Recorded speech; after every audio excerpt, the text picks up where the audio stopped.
मंदार, कुठे होतास तू? मी केव्हापासून तुला आवाज देतेय? पल्लवी जवळजवळ ओरडल्यासारखं मंदारला म्हणाली. मी जरा काही कामासाठी बाहेर गेलो होतो. सांग ना, काय काम आहे? मंदार नम्रपणे म्हणाला. ही सामानाची यादी घे आणि पटकन बाजारातून सगळं सामान घेऊन ये. आणि हो, दुकानदाराकडून प्रत्येक वस्तूचा हिशोब कागदावर लिहून आण. कारण परत आल्यानंतर मला प्रत्येक वस्तूचा हिशोब लागेल. तुला चांगलं माहिती आहे, मला 1 रुपयाचीही हेराफेरी सहन होत नाही. म्हणून थोड्या हुशारीनं हिशोब लिहून आण. पल्लवी आपल्या तोऱ्यात म्हणाली आणि पुढे निघून गेली. तिनं एका गोष्टीचा विचारही केला नाही की तिथंच मंदारची नवविवाहित पत्नी संध्या बसली होती. पण आज पहिल्यांदाच मंदारला आपल्या मोठ्या बहिणीचं अशा प्रकारे हुकूम देणं अजिबातच आवडलं नाही. काय विचार करेल माझ्याबद्दल? की मी पैशांची हेराफेरी करतो? की मी कोणतंही काम नीट करत नाही? ताईला एवढंही समजत नाही का की आता मी अविवाहित नाही, माझं लग्न झालं आहे? मंदारच्या मनात विचारांचा पूर आला. याचा विचार करताच त्याच्या डोळ्यात पाणी आलं. पण त्यानं आपल्या भावना लपवत डोळ्यातलं पाणी शर्टाच्या बाहीनं पुसून टाकलं. कारण त्याला माहीत होतं, जर संध्यानं त्याला रडताना पाहिलं तर तिलाही वाईट वाटेल. मंदारनं पटकन सामानाची यादी आणि पिशवी उचलली आणि घराबाहेर पडला. मंदार फक्त 15-16 वर्षांचा होता तेव्हा त्याच्या आईवडिलांचा एका दुर्दैवी अपघातात मृत्यू झाला. त्या एका घटनेनं त्याच्या डोक्यावरून आईवडिलांचं छत्र हरपलं. त्याच्या जीवनात एकच आधार उरला होता, त्याची 7-8 वर्षांनी मोठी बहीण पल्लवी. त्या काळात पल्लवीचं लग्न झालं होतं. आईवडिलांच्या मृत्यूनंतर पल्लवीनं मंदारला आपल्या सासरी नेलं. आईवडिलांचं घर भाड्यानं देऊन पल्लवीने ते पैसे स्वतःकडेच ठेवले. तिचा नवरा प्रभाकर याचा स्वतःचा धान्याचा व्यापार होता. सुरुवातीचे काही दिवस पल्लवीनं मंदारवर खूप प्रेम आणि सहानुभूती दाखवली. पण हळूहळू तिचं वागणं बदलत गेलं. ती गोड बोलून त्याचं शिक्षण बंद करून घेत होती. ज्या कठीण परिस्थितीत मंदारनं ग्रॅज्युएशन पूर्ण केलं ते फक्त त्याच्या मेहनतीमुळेच. नंतर पल्लवीनं त्याला आपल्या नवऱ्याच्या व्यापारात मदतीला लावलं. कारण प्रभाकरला एका प्रामाणिक आणि कष्टाळू माणसाची गरज होती. मग त्या लोकांना मंदारपेक्षा चांगला प्रामाणिक आणि कष्टाळू दुसरा कोण मिळाला असता? वेळ असाच जात होता. आता त्यांना फुकट आणि एवढा प्रामाणिक नोकर मिळालेला होता. घरातील राशन, पाणी भरणं, सिलेंडर आणणं, मुलांना स्कूलला सोडणं आणि घेऊन येणं, व्यापारासाठी बँकेत धावपळ करणं, ही सगळी कामं मंदारच्या खांद्यावर टाकली गेली होती. आणि त्याचबरोबर दुकानावरही तो पूर्ण प्रामाणिकपणे ड्युटी करत होता. पण मंदार हे सगळं आनंदानं करत राहिला. पण जेव्हा घरातून पैसे घेऊन सामान घ्यायला बाजारात जात असे तेव्हा पल्लवी त्याला पैशांच्या देण्याघेण्याबद्दल नेहमीच हिदायत देत असे. मंदार, पैशात काही गडबड झाली तर? पण मंदार तर खूप चांगल्या मनाचा होता. त्याला या सगळ्या गोष्टींचा काही फरक पडत नव्हता. पण कधीकधी स्वतःला अपमानित होताना जाणवायचं, मी मनापासून सगळं काम करत असतो, एक पैसा पण कधी इकडचा तिकडे केला नाही, पण ताई नेहमीच मला चेतावणी देत असते, असं त्याचं मन विचार करत असे. घरातलं शिळं आणि उरलेलं जेवण तो गपचूप खात असे. ताईला आणि भाऊजींना देवासमान मानत असे. जर ताई आणि भाऊजींनी मला आश्रय दिला नसता तर माझी काय अवस्था झाली असती? मंदार आपली दुःख, एकांत आणि संघर्ष समजून घेत होता. मंदार हुशार आणि चालाक नव्हता. पण एके दिवशी पल्लवी प्रभाकरला म्हणाली, मी विचार करत आहे की मंदारचं लग्न करूया.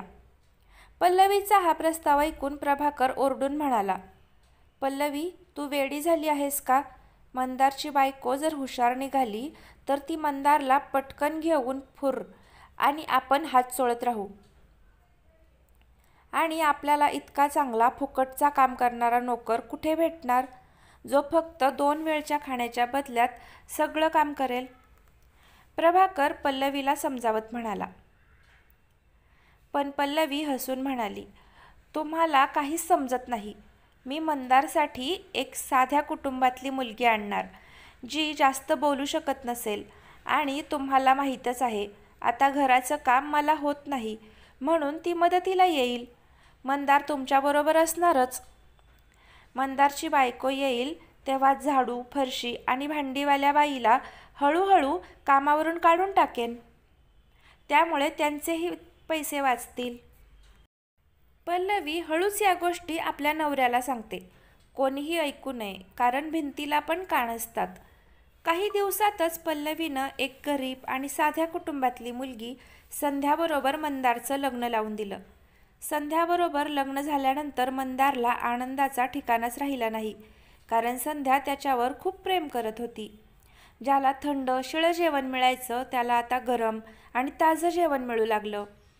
ज्याला थर्मासमधला ठेवलेला शिळा चहा प्यावा लागायचा त्याला ताजा चहा मिळू लागला. जो नेहमी मळकटलेल्या कपड्यात दिसायचा तो आता स्वच्छ कपड्यात दिसू लागला. मंदार हा विचार करत आनंदित होता, आता माझ्यावर प्रेम करणारं कोणीतरी आलंय. जेव्हा आई बाबा गेले तेव्हा वाटलं नव्हतं, पण आता काहीतरी बदललंय. पण हे सगळं पल्लवीला अजिबात बघवत नव्हतं. ती संध्यावर चांगलीच ओरडत असे. एके दिवशी पल्लवी संध्याला म्हणाली, एक गोष्ट कान उघडे ठेवून ऐक.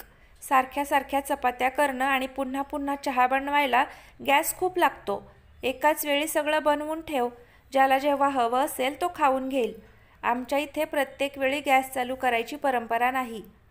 पल्लवी खूपच रागानं संध्याला ओरडली आणि त्याच वेळी ती मंदारला गरम गरम चपात्या वाढत होती.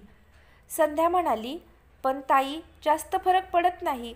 जर मी ताजं जेवण आणि गरम चहा बनवून दिला तर ते चांगल्या प्रकारे खाऊ आणि पिऊ शकतील. संध्या खूपच नम्रतेनं म्हणाली. पल्लवी रागानं बोलली, कालच लग्न करून तू आली आणि आज मला शिकवत आहेस? मला काही समजत नाही का? जेवढं सांगितलंय तेवढं कर.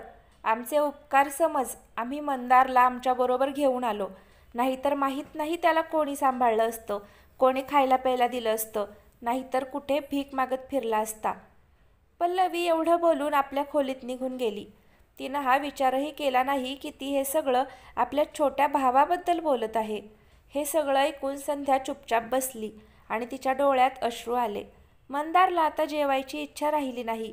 तो अर्ध्या ताटावरून उठून गेला आणि संध्या तर जेवणाला हातसुद्धा लावला नाही. अशाच प्रकारे दोघेही नवरा बायको तिरस्काराच्या धुरात हरवले होते.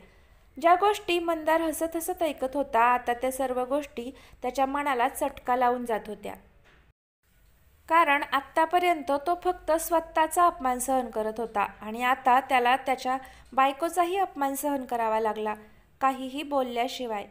बघितलं, मी म्हणत होते ना, मंदारची बायको पण आपल्या घरी नोकर म्हणून राहील आणि तसंच होत आहे. मी तर एकदम आरामात राहते. नाही काही जबाबदारी, नाही काही टेन्शन. तुम्ही उगाचच घाबरत होता. आता तर मी आयुष्यभर शेठानी बनून राहील आणि तुम्ही शेठ बनून राहाल आणि ही दोघं नवरा बायको आपले नोकर आणि नोकरानी बनून राहतील. पल्लवी एकदम निर्लज्जपणे आपल्या नवऱ्याला सांगत होती. स्वार्थामुळे ते हे सुद्धा विसरून गेली होती की मंदार तिचा छोटा भाऊ आहे आणि संध्या तिच्या छोट्या भावाची बायको आहे. पल्लवी, तू एकदम बरोबर विचार करत आहेस. तसं तर व्यापारी मी आहे, पण तू तर माझ्यापेक्षा हुशार निघालीस. प्रभाकर कुटील हास्य करत म्हणाला आणि योगायोगानं त्याच वेळी मंदार प्रभाकरकडे काही कागदांवर सह्या करण्यासाठी आला होता. पल्लवीच्या तोंडून स्वतःचं आणि संध्या दोघांचंही नाव ऐकलं तर मंदार तिथेच थांबला. त्यानं विचार केला, नक्कीच ताई आणि भाऊजी आम्हा दोघांचं कौतुक करत असतील की आम्ही किती चांगल्या प्रकारे त्यांना मदत करतो. आणि हे काय, हे दोघं तर आम्हाला नोकर बनवण्याचं नियोजन करत आहेत. हे देवा, माझी मोठी बहीण असूनही एवढी मोठी कारस्थानं आमच्याबरोबर करत आहे. मंदार अजून काहीही ऐकू शकला नाही आणि तो पळतच तिथून निघून गेला. मंदारच्या जाण्याची चाहूल लागताच पल्लवी पटकन बाहेर आली आणि ती एकदम दचकली. पल्लवीनं संध्याला तिच्या खोलीमध्ये जाताना पाहिलं आणि त्यावेळी तिनं पाहिलं की मंदार संध्याचा हात पकडून त्याच्या खोलीच्या दिशेनं तिला घेऊन जात आहे. जसं त्याला पल्लवी दिसली तो म्हणाला, ताई, मी तर लहान होतो, मजबुरीनं तुझा नोकर बनून राहिलो, पण आता माझी बायको तुझ्या घरात नोकरानी अजिबात बनणार नाही. मी आजच आणि आत्ता या घराला कायमसाठी सोडून जात आहे. आता आम्हाला तुम्हा दोघांचे कोणतेही उपकार नको आहेत. मला हे नको आहे की उद्या माझ्या मुलांनाही या घरामध्ये तिरस्काराचं आयुष्य जगायला लागेल. तसंही मला झालेल्या गोष्टींवर जास्त विचार करायचा नव्हता, पण आज तुमच्या प्रत्येक शब्दांनी मला जाणीव झाली की तुम्ही नेहमी माझ्याबरोबर नोकरासारखाच व्यवहार केला आहे. ताई, मोठी बहीण तर आई समान असते आणि तू तर तुझ्या छोट्या भावाबरोबरच अनर्थ केला आहेस. तू स्वार्थामध्ये एवढी बुडून गेलीस की आपल्या भावाला आणि भावाच्या बायकोला नोकर आणि नोकरानी बनवण्याचा विचार करू लागलीस. मला तर धिक्कार आहे तुमच्या या विचारांचा. ताई, आता मी एक क्षणही या घरात राहणार नाही. आमचं घर तर आमच्या जवळ आहे आणि आम्ही दोघं मिळून खूप कष्ट करू. आम्ही आमचं आयुष्य स्वाभिमानानं व्यतीत करू. सगळं बोलता बोलता मंदारचं शरीर तणत जात होतं आणि दुसरीकडे प्रभाकर पण मंदारचा आवाज ऐकून बाहेर आला होता. तो म्हणाला, मंदार, तू शुद्धीवर तरी आहेस का? मी तर तुझ्यावर उपकार केले आणि तू त्या बदल्यात आम्हालाच आवाज चढवून बोलत आहेस. प्रभाकर नात्याची मर्यादा विसरून ओरडून म्हणाला. त्यावेळी मंदार म्हणाला, भाऊजी, तुम्हाला पण चांगल्या प्रकारे माहीत आहे की तुम्ही लोकांनी माझ्यावर उपकार केले होते, पण त्या बदल्यात तुम्ही माझ्याकडून किती कष्ट करून घेतले हे तुम्ही विसरला का? आता माझ्या डोळ्यावरची पट्टी कायमसाठी निघाली आहे. मंदार रडून म्हणाला. पण मंदार, तू कदाचित चुकीचं समजत आहेस. असं काहीही नाही. तुम्ही दोघेही आरामात याच घरामध्ये राहू शकता. तुम्हाला काहीही त्रास होणार नाही, पल्लवी म्हणाली. कारण आता बाजी पलटली होती. एकाच वेळी घर आणि दुकानाला सांभाळणारा जाणार होता. नाही ताई, आता मला सगळं समजलं आहे. माझ्या डोळ्यावर बांधलेली पट्टी नेहमीसाठी निघालेली आहे. तुला माझी बहीण म्हणताना सुद्धा मला लाज वाटत आहे. असं म्हणून मंदार संध्याचा हात पकडून घरातून बाहेर पडला. पल्लवी आणि प्रभाकर त्या दोघांना जाताना गुपचूप बघत उभे राहिले. तर मित्रमैत्रिणींनो, ही कथा कशी वाटली? आवडली असेल तर लाईक करा आणि अशाच नवनवीन कथा ऐकण्यासाठी चॅनलला सबस्क्राईब नक्की करा. धन्यवाद.